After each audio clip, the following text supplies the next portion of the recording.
ಅಲ್ಲ ನೀವೇನು ಗಮನಿಸ್ತಾ ಇರಲಿಲ್ಲ ಅಂದ್ರೆ ಇಷ್ಟು ದಿನ? ಅಲ್ಲ, ನಾನು ಬಂದಾಗ ನನ್ನ ಗಮನಕ್ಕೂ ಬಂದಿಲ್ಲ.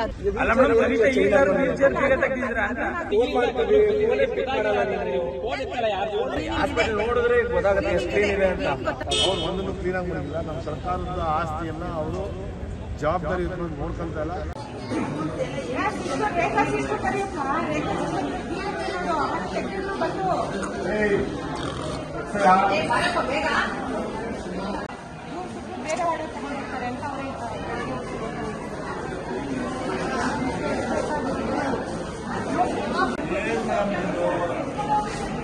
ಎಲ್ಲಿ ಯಾರು ನೋಡಿದ್ರೆ ಸೆಕ್ಯೂರಿಟಿ ಅವ್ರಿಗೆ 60 ಜನಕ್ಕೆ ಸೆಕ್ಯೂರಿಟಿ ಕೆಲಸ ಕೊಟ್ಟಿಲ್ವಾ? 60 ಜನ ಸೆಕ್ಯೂರಿಟಿ ಕೆಲಸ ಕೊಟ್ಟಿಲ್ಲ ನೋಡ್ತಿಲ್ಲ. ಅವ್ರೇನ್ ಮಾಡ್ತಾರೆ ಸೆಕ್ಯೂರಿಟಿಗಳು? ಎತ್ತ ಹೊಡೋದ್ರೆ ಅಂದ್ರೆ ಅವ್ರಿಗೆ ಸಲ ಕೊಡ್ತಿಲ್ಲ.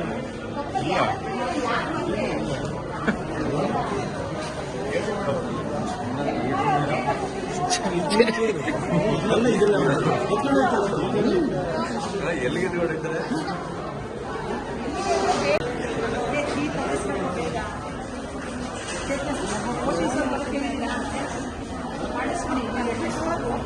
ಅದೇನು ಅಮೌಂಟ್ ರೇಟ್ ಯೋಚನೆ ಮಾಡಬೇಕು.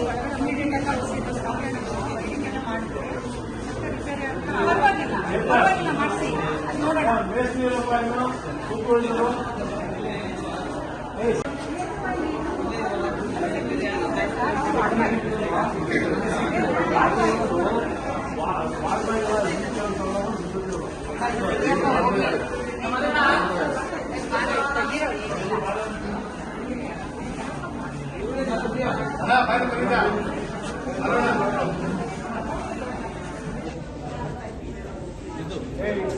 ವಾರ್ಡ್ ಮಾಡ್ಬಿಡು.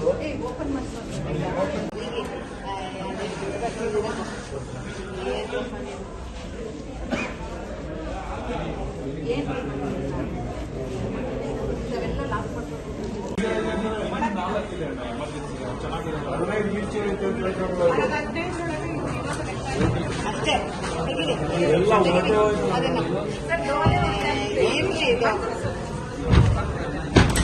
ಅಷ್ಟೇ, ಏನಾಗಲ್ಲ ಬಿಡ್ರಿ. ಓಪನ್ ಮಾಡಿ ಅಂತ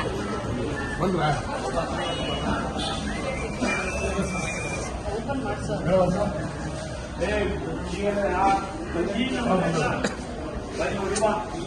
ತೆಗೀರಿ, ಓಪನ್ ಮಾಡ್ರಿ. ಓಪನ್ ಮಾಡ್ರಿ ಕುಮಾರ, ಓಪನ್ ಮಾಡೋದಿಲ್ಲ, ಪರವಾಗಿಲ್ಲ.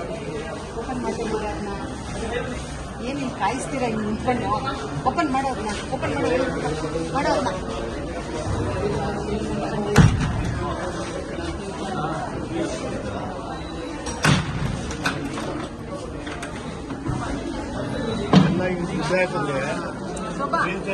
ಶೋಭಾ ನೋಡಿಲ್ಲ, ಎಲ್ಲ ತೆಗೆದು ಬಿಡಿ, ಎಲ್ಲ ಹೊರಗಡೆ.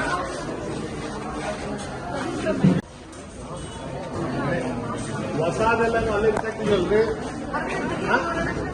ಹೊಸದೆಲ್ಲ ನೀವು ಸರ್ಕಾರದಿಂದ ಕೊಟ್ಟಿದ್ದೀವಿ. ಸಾಂಬಾರ ಮುಂದೆ ಚಳಿ ಅಲ್ಲಿ ನಾವು ಚಕ್ರ ಹಾಕ್ಸಕ್ಕಾಗಲ್ಲ. ಸೂಪರ್ಡೆಂಟ್ ಮೇಡಮ್ ಅವರೇ, ಒಂದು ಚಕ್ರ ಹಾಕ್ಸಕ್ಕಾಗಲ್ಲ. ಎಷ್ಟು ವರ್ಷದಿಂದ ಐತೆ ಇದು? ಎಷ್ಟು ವರ್ಷದಿಂದ ಐತಮ್ಮ ಇದು? ಎಷ್ಟು ವರ್ಷದಿಂದ ಐತೆ ಅಂತ ಕೇಳ್ತಾರೆ ನಾನು. 2 ವರ್ಷ ಆಯ್ತಾ? 2 ವರ್ಷ ಆಯ್ತಾ ಅಂದ್ರೆ 1 ವರ್ಷ ಆಯ್ತಾ?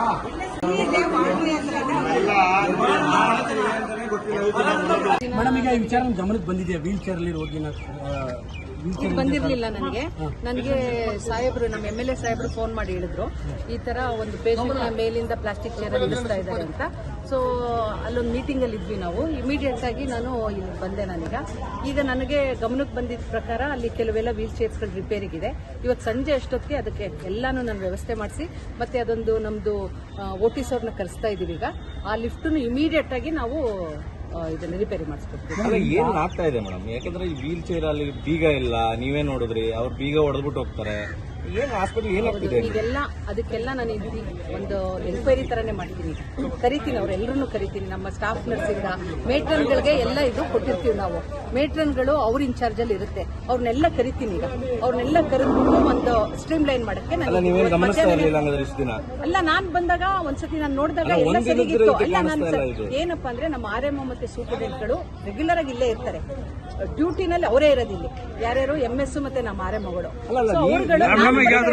ಮೇಲ್ವಿಚಾರಣೆ ಯಾರಿಗಿತ್ತು, ಯಾರು ಅದಕ್ಕೆ ಹೊಣೆ? MS ಮತ್ತೆ RMO ಅಂತ ಇರ್ತಾರೆ. ಕನ್ಸರ್ನ್ ಹಾಸ್ಪಿಟಲ್ಗೆ ಮೆಡಿಕಲ್ ಸೂಪರ್ಡೆಂಟ್ ಇರ್ತಾರೆ, RMO ಇರ್ತಾರೆ. ನಾವು ನಮ್ದು ಅಷ್ಟೇ ಸರ್ಪ್ರೈಸ್ ವಿಸಿಟ್ ಆಗಿ ನಾವು ಬರ್ತಿರ್ತೀವಿ. ಆಮೇಲೆ ಪೇಷಂಟ್ಗಳದ್ದು ನನಗೆ ರಾತ್ರಿ ಹೊತ್ತಲ್ಲೂ ಫೋನ್ ಬರ್ತಾ ಇರುತ್ತೆ. ಈ ವಿಚಾರದಲ್ಲಿ ನಮ್ದು ಮೇಟ್ರನ್ಗಳಿದ್ದಾರೆ, ಮೇಟ್ರನ್ಗಳೇ ಇಂಪಾರ್ಟೆಂಟ್ ನಮ್ಗೆ ಇದ್ರಲ್ಲಿ. ಯಾಕಂದ್ರೆ ಅವರು ಸೂಪರ್ಡೆಂಟ್ ಗಮನಕ್ಕೆ ತರಬೇಕು ಇದನ್ನೆಲ್ಲ. ಹಿಂಗಾಗಿದೆ, ಹಿಂಗ್ ಕೆಟ್ಟೋಗಿದೆ, ಇದು ರಿಪೇರಿ ಆಗಿದೆ ಅಂದ್ಬಿಟ್ಟು ಅವರು ಇಮಿಡಿಯೇಟ್ ಆಗಿ ನಮ್ಮ ಸೂಪರ್ಡೆಂಟ್ ಗಮನಕ್ಕೆ ತರಬೇಕು. ಒಂದು ಓಟಿಸ್ತು ಅಷ್ಟೇನೆ, ಅಲ್ಲಿ ಯಾರು ಇರ್ತಾರೆ ಅವ್ರುಗಳು ಇಮಿಡಿಯೇಟ್ ಆಗಿ ನಮ್ಗೆ ತಂದು ನಮ್ಗೆ ಹೇಳಿದ್ರೆ ಯಾವ್ದು ನಮ್ದು ಲಿಫ್ಟ್ ನಾವು ಇಮಿಡಿಯೇಟ್ ಆಗಿ ಕ್ರಮ ತಗೋತೀವಿ. ನನ್ನ ಗಮನಕ್ಕೂ ಬಂದಿಲ್ಲ ಅದು. ನಾವು ಜಯದೇವ ಬ್ಲಾಕ್ದೊಂದು ನನ್ನ ಗಮನಕ್ಕೆ ಬಂದಿದೆ, ಅದು ಇಮಿಡಿಯೇಟ್ ಆಗಿ ಮಾಡಿಸಿ ಅಂತ ಹೇಳ್ಬಿಟ್ಟು ನಾನು ರೆಡಿ ಮಾಡ್ಸಕ್ಕೆ ಕ್ರಮ ಕೈಗೊಂಡಿದ್ದೆ. ನಾನು ಆಕ್ಚುಲಿ ಇದು ನನ್ನ ಗಮನಕ್ಕೆ ಬಂದಿರಲಿಲ್ಲ. ಸೊ ಈಗ ಇಮಿಡಿಯೇಟ್ ಆಗಿ ನಾನು ಹೇಳ್ತೀನಿ, ಇಮಿಡಿಯೇಟ್ ಆಗಿ ಲಿಫ್ಟ್ ರೆಡಿ ಆಗುತ್ತೆ. ಪ್ಲಸ್ ಕನ್ಸರ್ನ್ ಮೇಟ್ರನ್ಗಳು ಯಾರ್ಯಾರಿದ್ದಾರೆ ಅವ್ರು ಕರೆಸ್ಬಿಟ್ಟು ಇಮಿಡಿಯೇಟ್ ಆಗಿ ಕ್ರಮ ತಗೋತೀನಿ. ಅಲ್ಲ ಮೇಡಮ್, ಯಾರು ಅವ್ರದ್ದೇನ್ ಜವಾಬ್ದಾರಿ?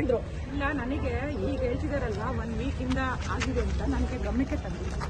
ನಮ್ಮ ಗಮನಕ್ಕೆ ಬಂದ್ರೆ ಇಮಿಡಿಯೇಟ್ ನಾನು ಎಲ್ಲಾನು ಅಟೆಂಡ್ ಮಾಡಿದ್ದೀನಿ. ಬೇರೆ ಎಲ್ಲ ಕೇಳಿ ನೋಡಿ, ಇವ್ರು ನನ್ನ ಗಮನಕ್ಕೆ ತರದೇ ಇರೋದ್ರಿಂದ ನನಗೆ ಗೊತ್ತಾಗ್ತಿಲ್ಲ. ಮೇಡಮ್, ಈಗ ನಿಮ್ಮ ಜವಾಬ್ದಾರಿ ಎಷ್ಟು ಕಾಣ್ತಾ ಇದೆ ಅಂದ್ರೆ ನಾವು ಅಲ್ಲಿ ಬಂದಾಗ ವರ್ಕಿಂಗ್ ಎಷ್ಟು ನೀವೊಬ್ರು ಜವಾಬ್ದಾರಿಯಾಗಿರ್ತೀರಿ, ನಿಮ್ಗೆ ನಮ್ ಗಮನಕ್ಕೆ ತರಕ್ ಆಗದೆ ಇರೋದು ಅವ್ರನ್ನ ಯಾಕೆ ಇಟ್ಕೊಂಡ್ತೀರಿ? ಇವಾಗ ನಾನು ಎಲ್ಲರಿಗೂ ಈಗ ನೋಟಿಸ್ ಕೊಡಕ್ ರೆಡಿ ಮಾಡ್ತಾ ಇದ್ದೀನಿ. ಇವಾಗ ಗಮನಕ್ಕೆ ಅಲ್ಲ ತಂದಿಲ್ಲ ಮೇಡಮ್, ಅಂತ. ಈ ಪ್ರಕರಣ ಕೇಳೋದಾದ್ರೆ ಬೆಳಗ್ಗೆನೆ ಈ ಸುದ್ದಿ ಹೊರಗಡೆ ಬಂದು ಈಗಾಗಲೇ ಕೂಡ ಅರ್ಧ ದಿನ ಕಳೆದಿದೆ. ಬೀಗ ಹಾಕಿರ್ತಕ್ಕಂಥ ವೀಲ್ಚೇರ್ ಬೀಗ ಹಾಕಿರೋ ಪರಿಸ್ಥಿತಿಲೇ ಇದೆ ಅಂದ್ರೆ ಯಾರು ಹೊಣೆ ಇದಕ್ಕೆ? ಈಗ ಸರ್ ನನ್ಗೆ ಹೇಳಿದ ತಕ್ಷಣ ನಾನು ಬಂದು ಇಲ್ಲಿ ಚೆಕ್ ಮಾಡಿ ಓಪನ್ ಮಾಡಿಸಿ ಸಿಸ್ಟರ್ ಓಪನ್ ಮಾಡಿದ್ರು ನನಗೆ. ಇದು ಯಾಕಮ್ಮ ನಾನು ಗಮನಕ್ಕೆ ತಂದಿಲ್ಲ ಅಂದಿದ್ದಕ್ಕೆ ಅವ್ರದ್ದು ಉತ್ತರ ಇಲ್ಲ, ಯಾಕೆ ಕೊಟ್ಟಿಲ್ಲ ಅಂತ.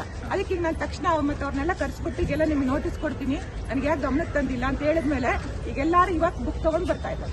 ಅಲ್ಲ ಮೇಡಮ್, ಕನಿಷ್ಠ ಈಗಾದ್ರೂ ವೀಲ್ಚೇರ್ ಬೀಗ ತೆಗೆದಿದ್ದೀರಾ ಅಂತ? ಏನಾಗುತ್ತಂದ್ರೆ ಯಾವ್ದು LV ವಾರ್ಡ್ದು ಅವ್ರು ಹಂಗೆ ಬಿಟ್ಟಾಗ ಈಗ ಆ ಕಡೆ ನಮ್ಮಷ್ಟೇ ಇದು ನರ್ಸಿಂಗ್ NSP ವಾರ್ಡ್ ಇದೆ ಅಲ್ಲ, ಸ್ಟೋನ್ ಬಿಲ್ಡಿಂಗ್, ಅವ್ರು ತಗೊಂಡೋಗ್ಬಿಡ್ತಾರೆ. ಅವಾಗ ಇವ್ರಿಗೆ ಚಾರ್ಜ್ ಕೊಡಕ್ ಆಗಲ್ಲ ಅಂದ್ಬಿಟ್ಟು ಆ ತರ ಇಟ್ಕೊಂಡಿದ್ದಾರೆ. ಅಂದ್ರೆ ನಿಮ್ ಕೊರತೆ ಇದೆಯಲ್ಲ, ವೀಲ್ಚೇರ್ ಕೊರತೆ ಇದೆಯಲ್ಲ? ಮತ್ತೆ ಅವ್ರು ಯಾಕೆ ತಗೊಂಡು ಹೋಗ್ತಾರೆ ಮೇಡಮ್? ಅಲ್ಲ, ಏನಾದ್ರು ಇಮಿಡಿಯೇಟ್ ಆಗಿ ಈಗ ಏನಾದ್ರು ಪೇಷಂಟ್ ಶಿಫ್ಟ್ ಮಾಡ್ಬೇಕಾಗುತ್ತೆ, ಅವಾಗ ಇದನ್ನ ತಗೊಂಡೋಗ್ಬಿಡ್ತಾರೆ, ತಗೊಂಡೋಗಿ ಅಲ್ಲೇ ಬಿಟ್ಬಿಡ್ತಾರೆ. ಅವಾಗ ಇವರು ಲೆಕ್ಕ ಕೊಡಕ್ಕಾಗಲ್ಲ ಅಂತ ಎದುರುಕೊಂಡು ಆ ತರ ಮಾಡಿದ್ದಾರೆ ಅಷ್ಟೇ ಹೊರತು ಇನ್ನೇನು ಬೇರೆ ಇಲ್ಲ. ಮೇಡಮ್, ಒಂದಂತೂ ಸತ್ಯ, ನಿರ್ಲಕ್ಷ್ಯ ಅಂತೂ ಎದ್ದು ಕಾಣ್ತಾ ಇಲ್ಲ ಅವ್ರದ್ದು ಸ್ವಲ್ಪ ಇವು ನಾನು ಹೇಳ್ತೀನಲ್ಲ ಸರ್, ಮೊನ್ನೆ ಸೆಕ್ಯೂರಿಟಿಗಳನ್ನ ಯಾರು ಕೆಲಸ ಮಾಡ್ತಾ ಇಲ್ಲ ಅಂತ ನಾನು ಲೆಕ್ಕ ಕೊಟ್ಟಿದ್ದಕ್ಕೆ RTI ಕಾರ್ಯಕರ್ತರು 28 ಜನ ಬಂದಿದ್ದಾರೆ ಸರ್. ಬಂದ್ಬಿಟ್ಟು ನಾನು ಫುಲ್ ಪ್ರೆಷರ್. ಅವ್ರಿಗೆ ಯಾಕೆ ಎದುರ್ಕೋತಾರೆ ಮೇಡಮ್ ಅಂತ? ಅದಕ್ಕೆ ನಾನು ನೋಟಿಸ್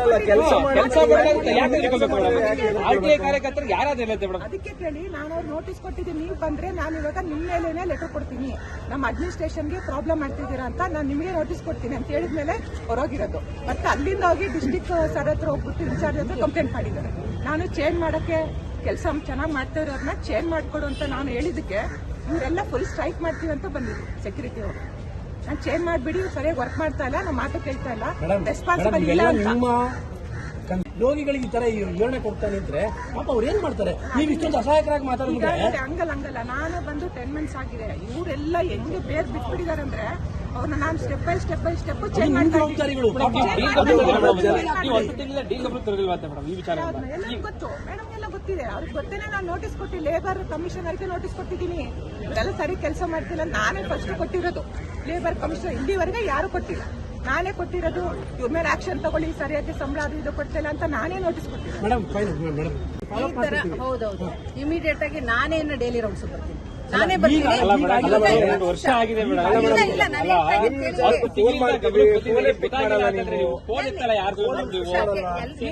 ಕೇಳಿ, ಒಂದ್ ನಿಮಿಷ ಕೇಳಿ, ನಾನು ಫೋನ್ ಎತ್ತುತ್ತೀನಿ, ಹಂಗ್ ಮಾತ್ರ ಹೇಳ್ಬೇಡಿ ನೀವು.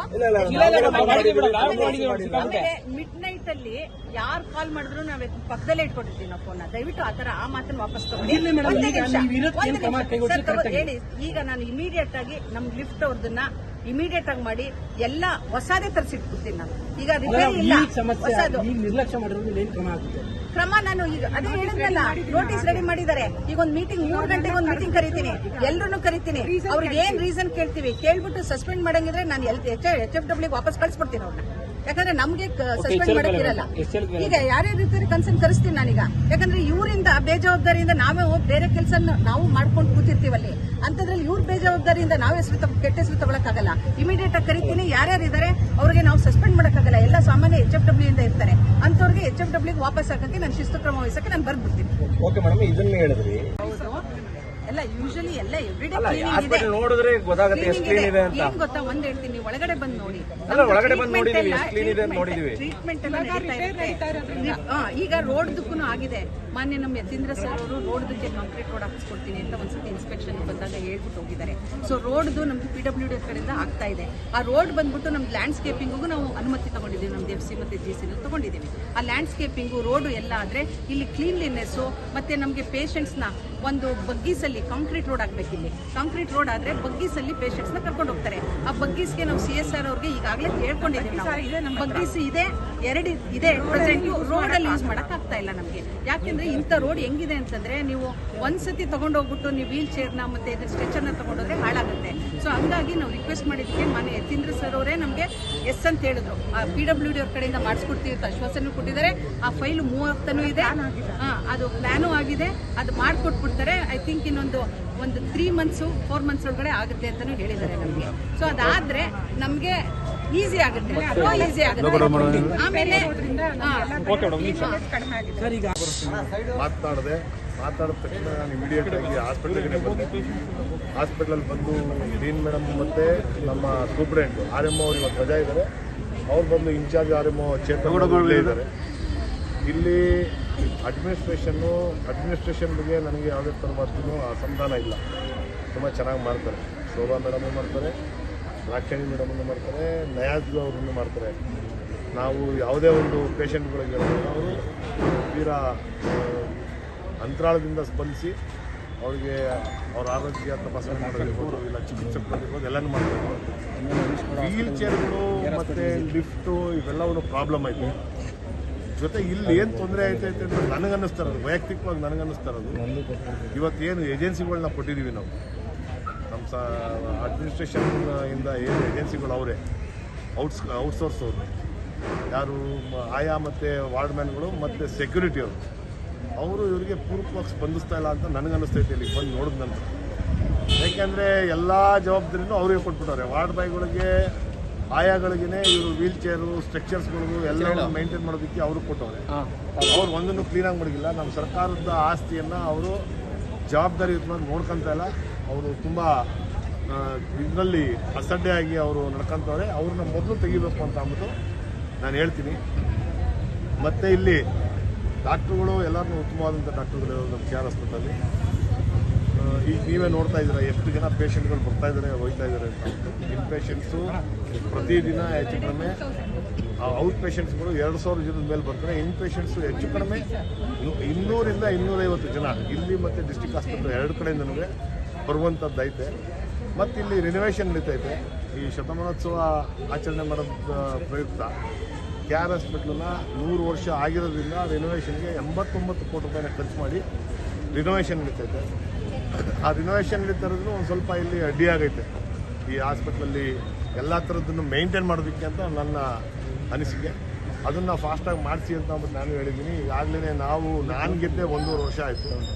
ಅದಕ್ಕೆ ಮುಂಚೆ 1 ವರ್ಷದಿಂದ ರಿನೋವೇಷನ್ಗೆ ವರ್ಕರ್ಗಳಾಗಿರೋದು. ಅವ್ರು ಅವರು ಕಾಂಟ್ರಾಕ್ಟರ್ಗಳನ್ನ ಅವ್ರನ್ನ ಕರೆಸಿಸಿ ಡೀನ್ ಮೇಡಮ್ ಅವರು ಇಮಿಡಿಯೇಟಾಗಿ ಕೆಲಸ ಮುಗಿಸುವಂಥದ್ದನ್ನ ಆಗಬೇಕು. ಇದೆಲ್ಲವೂ ತೊಂದರೆ ಐತೆ. ಈಗ ಶೋಭಾ ಮೇಡಮ್ ಅವ್ರಿಗೆ ಅವರು ಉತ್ತಮವಾದಂಥ ಕೆಲಸ ಮಾಡ್ತವ್ರೆ ನನಗೆ ತಿಳಿದಂಗೆ. ರಾಕ್ಷಣಿ ಮೇಡಮ್ ಅವ್ರನ್ನ ಮಾಡ್ತಾಯಿದ್ದಾರೆ. ಈಗ ಅವ್ರು ಮಾಡ್ತಾ ಇರುವಂಥ ಅಂದರೆ ಸೂಪ್ರೆಂಟು ಓವರಾಲ್ ಹಾಸ್ಪಿಟ್ಲನ್ನ ಜವಾಬ್ದಾರಿನ ಅವರೇ ತಗೊಳ್ಬೇಕು. ಅವರು ನಾನು ಈಗೇನು ಸೆಕ್ಯೂರಿಟಿ ಅವ್ರ ಮೇಲೆ ವಾರ್ಡ್ ಬಾಯ್ಗಳ ಮೇಲೆ ಇವ್ರು ಆಯಾಗಳ ಮೇಲೆ ಹೇಳ್ತಾ ಇದ್ದೀನಿ, ಅದನ್ನು ಅವ್ರು ಹೇಳೋಕ್ಕಾಗಲ್ಲ. ಯಾಕೆಂದರೆ ಸೂಪ್ರೆಂಟೇ ಅವ್ರು ತಗೊಳ್ಳೇಬೇಕು. ಅವರು 3 ತಿಂಗಳಾಯಿತು 4 ತಿಂಗಳಾಯಿತು ವೀಲ್ ಚೇರ್ಗಳು ಕೆಟ್ಟೋಗಿ ಅದನ್ನು ರಿಪೇರಿ ಮಾಡಿಸಿಲ್ಲ ಅಂತಂದರೆ ಅದಕ್ಕೆ ಯಾವುದೇ ಥರದ ಫಂಡ್ಸ್ಗೆ ಯಾವುದೇ ಥರದ ತೊಂದರೆ ಇಲ್ಲ KR ಹಾಸ್ಪಿಟ್ಲಲ್ಲಿ. ಅದಕ್ಕೆಲ್ಲವೂ ಐತೆ. ಅದನ್ನು ಜವಾಬ್ದಾರಿನ ಇನ್ನೂ ಹೆಚ್ಚಿನ ಜವಾಬ್ದಾರಿನ ಮೇಡಮ್ ತಗೊಂಡು ಇದನ್ನು ಮಾಡಬೇಕು. ಮತ್ತು ಏಜೆನ್ಸಿಯವ್ರನ್ನ ಏನು 2 ಏಜೆನ್ಸಿ ಐತೆ, ಸೆಕ್ಯೂರಿಟಿ ಮತ್ತು ಈಚೆ ಈಗ ಮೇಡಮ್ ಹೇಳಿದ್ರು ರೋಡ್ ಮಾಡಿಸ್ಬೇಕು, ಲ್ಯಾಂಡ್ಸ್ಕೇಪಿಂಗ್ ಮಾಡಬೇಕು ಅಂತ ಅಂದ್ಬಿಟ್ಟು. ಲ್ಯಾಂಡ್ಸ್ಕೇಪಿಂಗ್ ಏನು ಮಾಡಿಸೋದು ಅವಶ್ಯಕತೆ ಇಲ್ಲ. ಗಾರ್ಡನರ್ಗಳನ್ನೂ ನೀವು ತಗೊಂಡಿರ್ತೀರಿ ಸೆಕ್ಯೂರಿಟಿಲಿ. ಆ ಗಾರ್ಡನರ್ಗಳಿಗೆ ಮೇಂಟೈನ್ ಮಾಡುವಂಥದ್ದು ಹೇಳ್ಬೇಕು ನೀವು. ಅದನ್ನು ಹೇಳಿ ಅಂತ ಅಂದ್ಬಿಟ್ಟು ನಾನು ಅವ್ರಿಗೆ ಕೋರ್ಕೊಡ್ತೀನಿ. ಒಳ್ಳೆಯದಾಗಿ.